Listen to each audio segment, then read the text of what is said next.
Hey everybody, welcome to my new podcast. My name is Elle, you can call me that. I suppose it's sort of a secret name. The idea is that I want this podcast to be more about material and less about me. You'll probably be better to just hear the words that I speak and the energy that comes across and any wisdom that lies therein. So, I started this podcast just as a way to express myself, as a way to share what I feel to be true, what I feel to be helpful with others. It's really good for me to be able to speak on these topics, because if not, they just sort of in my own head, and what's the point of learning if you're not teaching? And so in my attempts to expand my service and my teachings, I've always wanted to do a podcast, but I guess I've just been a little bit shy about my voice and, being vulnerable and things of this nature. But I keep getting signs and signals from others that maybe this is a good idea. So I bought myself a microphone to do this almost a year ago. And to be honest, I haven't been able to find the time, or not even just, I just didn't start. It's hard to start something new sometimes, but here I am. So the idea of this podcast is to basically just talk about the Law of One material and other transcripts that are on the LL Research webpage. Just a quick rundown for maybe anybody who has no idea about this stuff, but all the transcripts are essentially channeled material from early 1970s on up until about 1982. So prior to that, there was just conscious channeling between this channeling group who sought out information and ways of seeking that revolved around channeling, which, if you're not aware about channeling, it's essentially connecting to, I suppose, other dimensional entities or beings that are out there in the universe who wish to assist or do whatever they do within the realms of free will. And so when you're channeling, you can sort of hook up with these outside entities and see what they have to say. So within that, the transcripts are all channeled material. You'll see that they're basically questions and answers. And at around 1982, there's a different sort of channeling that happened, which was more of an unconscious channeling, where this one entity named Ra began to speak through one of the channelers. And it's a very particular type of channeling, and that the speaker speaks very slow, very particular. The words are very on point. There's less distortion, there's less misunderstandings, if you will, because the word choice is so very particular. Anyways, that's for probably another time. We'll just sort of get into the idea of this podcast, which is to read a bit of the transcripts, which will be around some sort of general spiritual concept, and then I'm just going to riff on it. I'm just going to comment, because my understanding is that spontaneity is where the magic is, and so I honestly haven't even picked out a quote or what I'm going to say about it. I'm basically just going to scroll through all the quotes that I have saved on my phone that I've possibly posted on Instagram before. I'm going to pick a random one, and I'm going to read it. And hopefully I have something to say about it. So here we go. I found this one just literally scrolling through and put my thumb down. All right, so it looks like it's Quo, dated 2008, April 26. This is from the LL Research transcripts, and this would be Quo speaking. So, the challenge of being creative is to retain or produce a way of seeing and perceiving that is original to the creator. Your culture does not encourage original thought. Your culture does not encourage inner-directed behavior and attitudes. Your culture has a consensus reality, which is endlessly materialistic. It is as though, with a sea all around you, your culture stands upon a tiny island and says, "This is the world. Do not go to the sea. Do not dive deep in the unknown waters. Here in this garden, where there is food to eat and work to do, live your life. Question nothing, accept authority, and make no waves. Do not paddle at the shores of the unknown." That's what the culture says. The culture and its consensus reality, in our point of view, is the illusion, and the water, the reality. The creation of the small island is the pulling together of some gross physical matter upon which to stand, and it is built by fear. At each instant of each of your lives upon planet Earth, infinity and eternity are as close to you as your breath, as near as your heartbeat. Each moment upon this seemingly solid Earth and its seemingly mundane concerns can open up in an instant to reveal the stunning complexity, paradox, and mystery of the infinity of the moment. Land falls away and the waters invite, encourage, and entract the seeking heart to escape the island of consensus reality and plunge into the waters of the nominal, the unknown, and the wondrous. Quote. So, consensus reality, the illusion. A lot of people will take the word illusion too literally. The illusion is this third density reality that you see, touch, and feel every part of your day. Doesn't feel very illusory, does it? But they call that the illusion. So the illusion being this third density, there's certain rules to this game, and the illusion is set up to confuse you. It's there so that you are confused, so you don't know what the heck's going on. And in that, the reason is that your free will is maximized. If you knew the rules of the game and the way the universe runs completely, this would be child's play for you. So, we're not here to we're not here to just fix everything. We're here to learn. So we have to step into the veil of unknowing, enter the illusion, we know nothing, and then the illusion is here to confuse us even more. And I mean, why? It's so you're forced to make a choice. You're forced to make a choice between service to others or service to self in your orientation.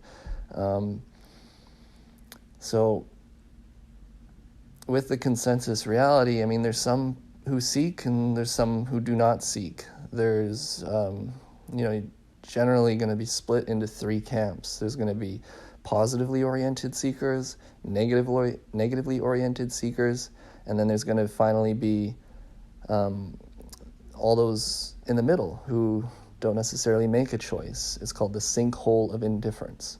So either they haven't made a choice or they're going back and forth between one choice and the other. In other words, complete selfishness and then back to service to others and then back to selfish, back to others, back and forth. So you essentially don't polarize, don't make up your mind, and therefore you fall into the sinkhole of indifference. So, I mean, when it says your culture has a consensus reality which is endlessly materialistic and as though with the sea all around you, your culture stands upon a tiny island and says, "This is the world," well, what that means is they're trying to say, like, look, you have a bunch of people on Earth here who see the illusion in front of them and they say, "This is the world, this is the universe, it is this land, this is all." They've got half of the story. They don't have the other half of the story. So, if you want to go out and get the other half of the story, you got to dive deep into the sea, metaphorically, into the unknown, because where everything is known already, that's the illusion. That's fake knowing in a sense almost. But the world is trying to tell you, don't worry about all that stuff. Just stick with what's known, and then, you're going to be, you're safe that way. That way, don't ask any questions. You don't want to get yourself into trouble asking too many questions. So here in this garden, there's food to eat work to do, live your life. Question nothing, accept authority. Make no waves. Do not paddle at the shores of the unknown. Yeah, I mean, the culture is obsessed with keeping you within the Matrix. You know, if you've ever seen the Matrix movie, you can consider those unpolarized people, those people in the sinkhole indifference, is sort of the Smiths. I know that may sound rude to some of you because you're like, well, you should love them, and I do love them. But at the same time, those are the people who, when you start stepping outside of consensus reality, you know, they mean well because all they know is illusion, right? And they go, hey, you know, don't go out there into the unknown. That sounds dangerous and scary, and you should come stay here safe with me, with my illusions. And, you know, and even then, when you agree to come back to the illusion with their illusions, you know, that helps that person feel right about their choices too. So it's funny. We all have a sort of, have a bias in terms of what we want to be true. You know, those that are stuck in the illusion want the illusion to be true, so they're trying to convince other people of that. And you who may be stepping outside of the illusion are trying to convince all the other people to step outside too. And I mean, it's not that either of them are true. The truth is that both are true. The illusion's true. It's a real thing. And, you know, the mystery and the metaphysical portions of the universe are true as well. It's not that one is more true than the other. You widen your perception by knowing the truth of both. That, to me, is a spiritually balanced person. But back to my Smith analogy, I mean, yeah, you start stepping out of the lines, people are going to try to bring you back into the lines of knowing and the illusion, and they sort of become the Smith for a moment while they try to, you know, bring you there. And what'll happen, you'll find, is that you sometimes have to step away from those people.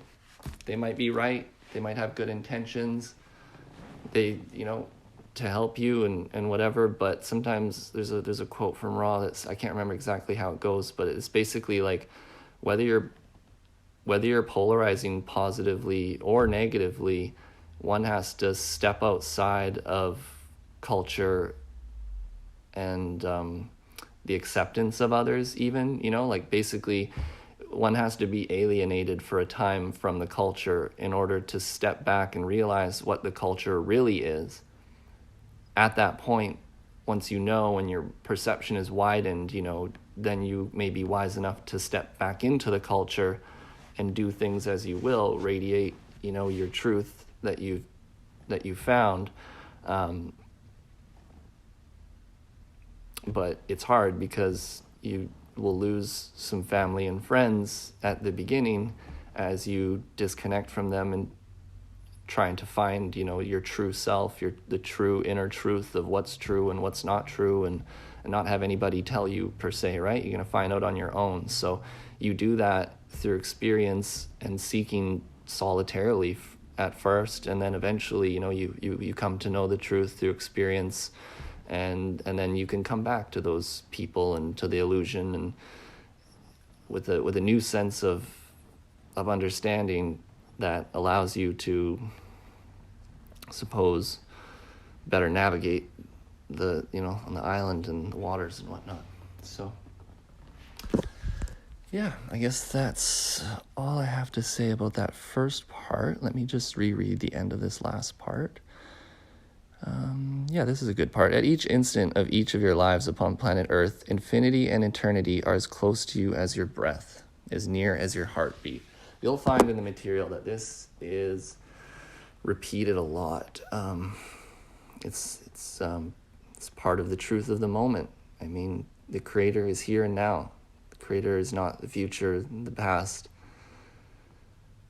you know, outside, within. It's everywhere. It's right now. The Creator is here with you. Stop. Breathe. Close your eyes.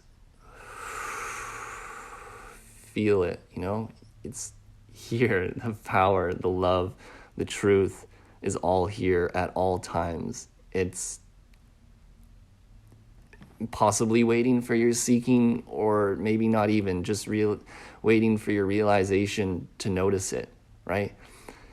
And I know the illusion can be heavy and dark, at all times, and it can be overwhelming. But that's another point about spiritual seeking, is trying to do some sort of daily meditation. I mean, whether it's 5 minutes, 20 minutes, half hour, whatever you want. If you set apart a portion of the day to focus on the infinite, to focus on silence, to close your eyes, step back from the illusion, just breathe, be in that moment. That's the point of doing that, so that when you come back into the illusion, you have a better balance, you have a better understanding.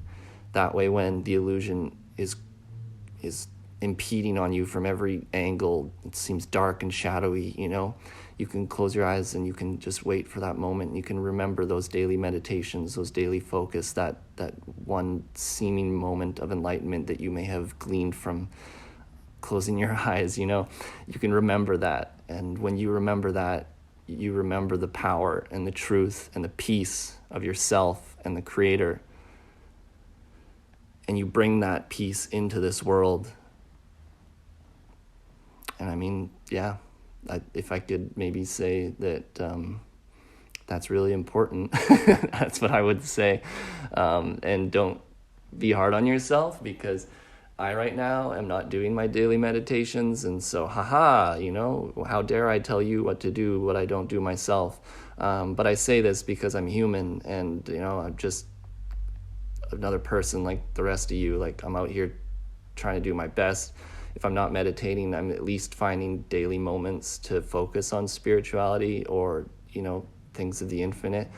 But yes, with this, I promise I'm going to be getting back into my daily meditations. If all goes well, I'll do one tonight. But I used to wake up every morning and set aside 20 minutes for just a morning meditation where I focus on silence, and then I could go about my day. It's crazy to see the difference between just leaving 20 minutes of silence for yourself at the beginning of the day can make your whole day so much more magical and peaceful. And even when crazy stuff happens, you're somewhat more centered. So yeah, if I can leave you with anything on my first podcast, it would be to say that let's get back to them daily meditations.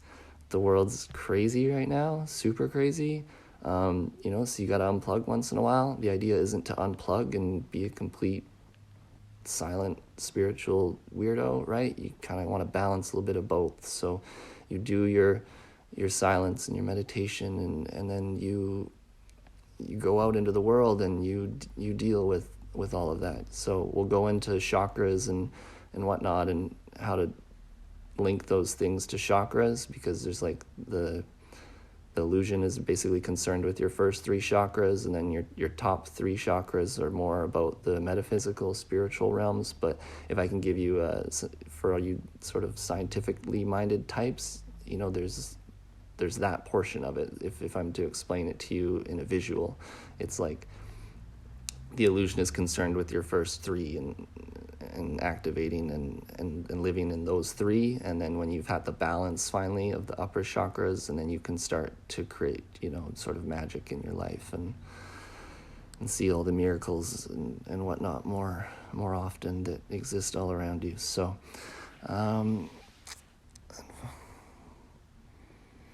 yeah, so I don't know, I haven't done this before.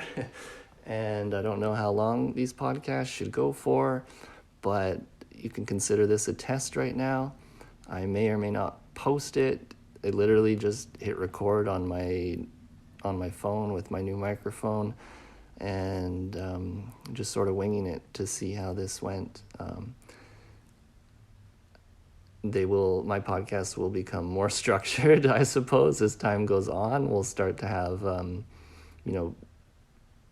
specifics, like I say, how I kind of go from one subject to another. Maybe one podcast after the next there'll be some actual structure to it, but for now I really just like the fluidity of just winging it, because like Ross says, is that the spontaneity is where the magic is. It's in my reaction, my spontaneous reaction to things. is my gift to you, I suppose, or my gift to the world, and how I know myself better. So as I can read something and just react out loud to it and speak to the topics, I think that's going to be how I want to go about it at first, until I start to get a better feel for, how this podcast will mold itself, and if we're going to go into very specific subjects or whether it'll just be general speaking like this. And also in the future, I'm hoping to get some sort of Q&A where you guys can email or Instagram or whatever, just send me a message that you can say, this is for the podcast, can you please answer this question live? And I would be happy to go about doing that, because I find that I actually do answer a lot of questions from authentic seekers, let's say, in my DMs and Instagram or whatever's. And when I get an authentic question, I spend a lot of time to authentically answer that question. And I find often that those conversations, although private, could be very valuable to others who have similar questions and maybe just don't know how to formulate the question or whatever, just something they never thought about. So there's a lot of good stuff that can come from doing those question and answers publicly. So if you have anything that you wish to speak upon, I can always keep your name private, but I'll just answer generally as if I'm answering it to anybody. And I'm thinking that's another direction that I want to go with this too. So thank you very much, everybody. Thank you so much for all the support with my Instagram account. I just started that just to share the teachings that helped me. And so, in the material raw states, essentially find what's true to your heart and radiate that out to others. And that's what I did with that page. And it has been, 11, 12, 13 years or something of just me daily posting over there. And in an effort to just keep that going and to keep that magic going in whatever direction it's going to end up going in. This will be my new thing where, I hope you guys can support me and help me along the way. And, if you find value in this, go check out my website and see if you can contribute to my thing, which I don't really like asking for support, because I don't want this to be about that. I want it to be more about me just helping people for free. But, if you have abundance to share, I have freely give, freely receive. So I'm free to receive, and I would be very gracious. And, if I'm to share with you my dream, my dream is that I hope one day to quit my sort of corporate job that I have and do this on a more long-term basis where I can possibly, just live somewhat comfortably without having to go to a 9-to-5 job in order to serve. No problem if that's the way it has to go. I've been doing it for 13 years already, so, but I want to get out of the city, and with that, you can help me if you want to join my Patreon or whatever. But if not, it doesn't matter either. I'm here to freely give, and thank you so much. I love you guys. You're all awesome. Please be kind to yourself. It's tough times out there. Give yourself a moment of the day to set aside to find that silence and just breathe, because I think it's really more important now than ever, and I'm going to be sure to take my own advice and do the same. So, much love, everybody. Thank you so much for joining in, and we will hopefully chat again soon. Bye.